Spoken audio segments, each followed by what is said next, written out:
off with Flash helping Superman get to the dark multiverse to try to find Bruce. Yeah. Um, but it does actually give us something really good in it, to the fact that Wally and the other members of the Justice League who were out with their partners with the Nth Metal Yeah.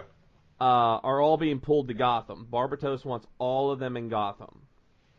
Yeah, they were getting pulled all from their different locations through like some kind of portal thing.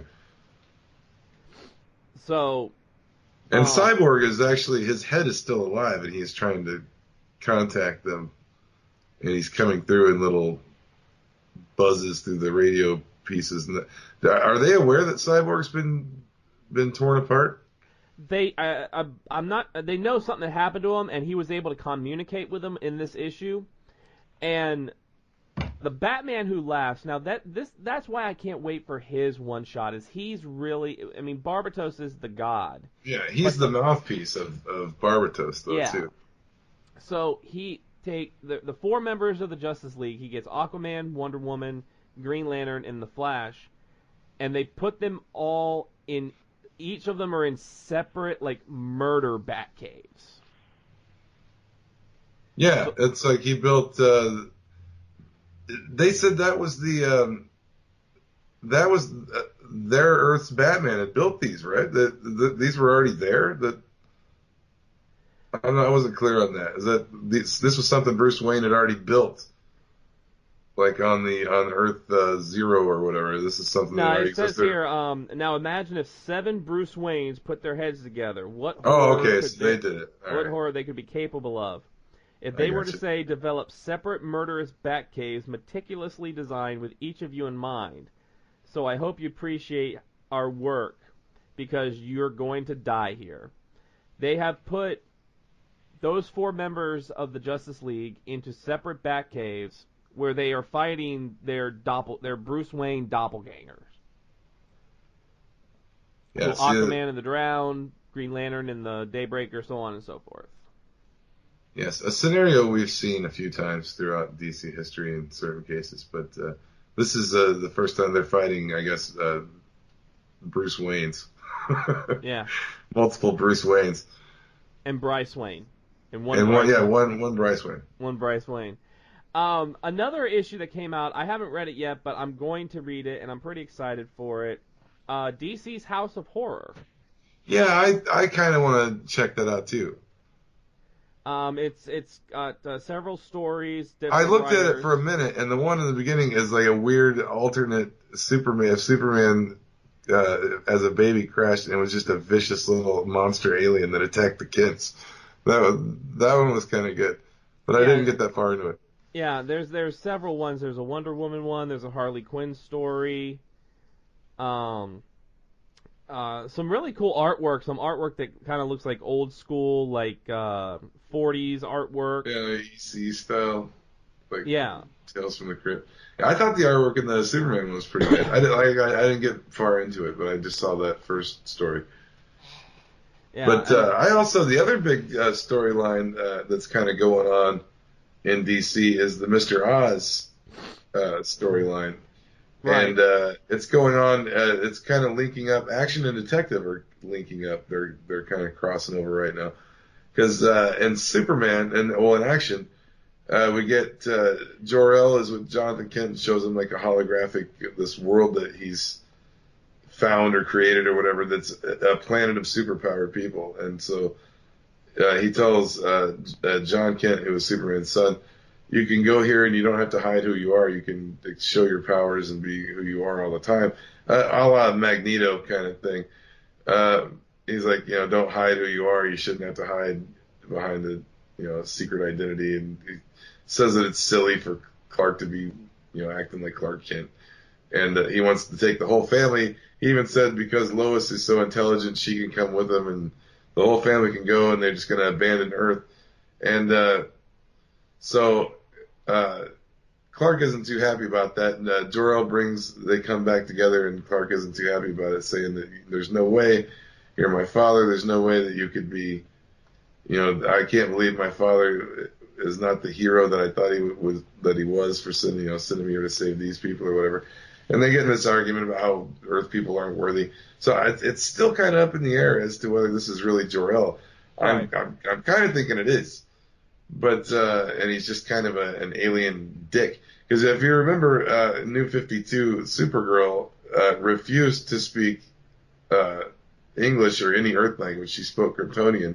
For the longest time, yeah. Yeah, for a long time, and refused to learn it. So it was beneath her to learn, like, sub-languages. Shit, she wasn't going to use it. And she was kind of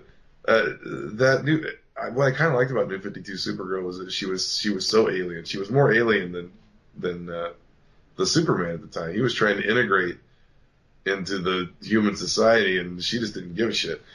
And but anyway, they're in this debate, and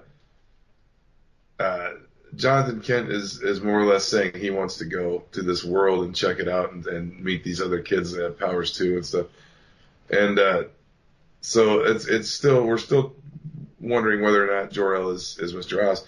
Meanwhile, over in Detective, you've got Tim Drake, who was captured by Mr. Oz, and future Tim Drake, who is a Batman who uses guns, are trapped in this place, and they managed to get a teleportation back to Gotham to young Tim Drake's timeline. And the older Tim Drake hopes to change something, and he wants to kill Batwoman because she does something in Tim Drake's future that's going to turn him to become the Batman. He doesn't want to be Batman when he's older. So he's come back to kill Batwoman. And there's a pretty cool thing in it where you've got, at one time, you got Nightwing, I think it's Nightwing, Red Hood, and Damian come in and fight off future Tim Drake Batman in the kitchen of Wayne Manor.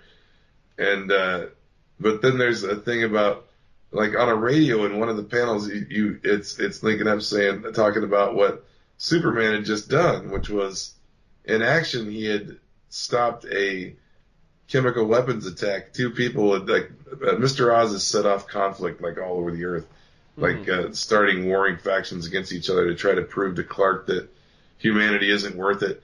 And Superman's been racing around trying to stop all this stuff. Well, in Detective, there's a radio story playing about Superman stops chemical weapons attack in Africa, and you hear what's kind of going on in action within Detective this month. So that was kind of cool.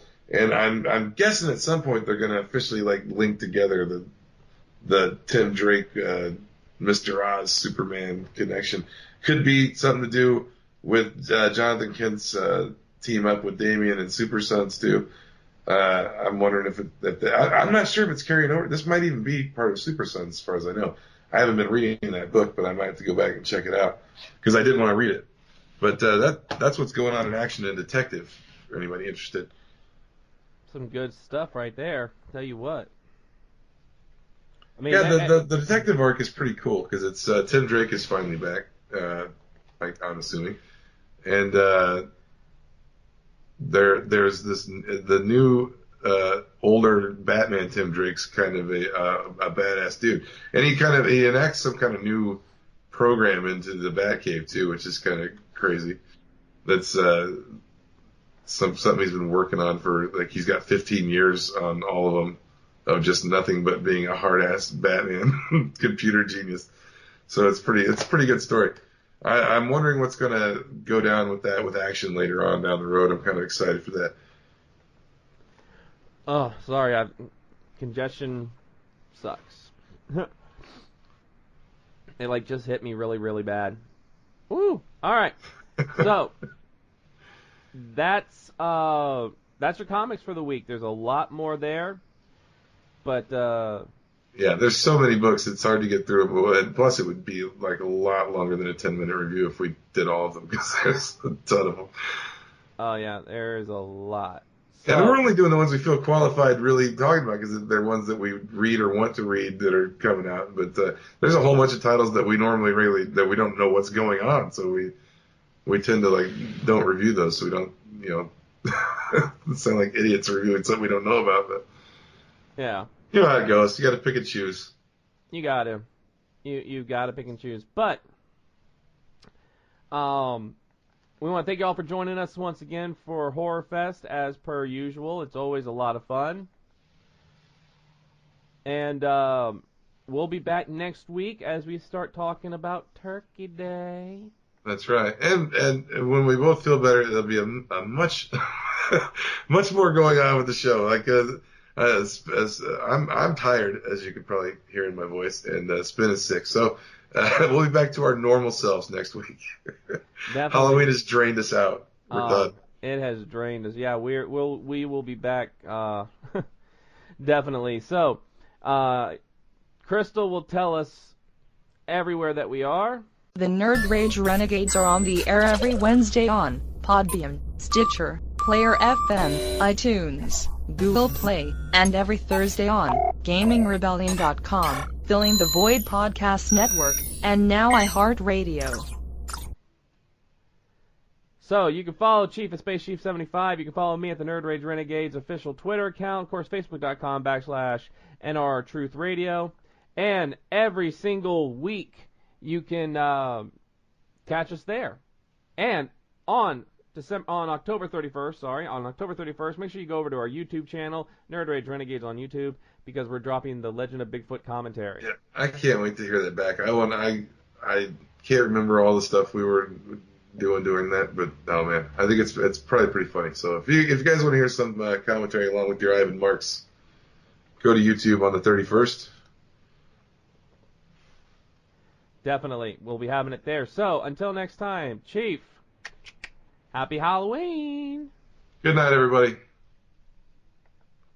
All right.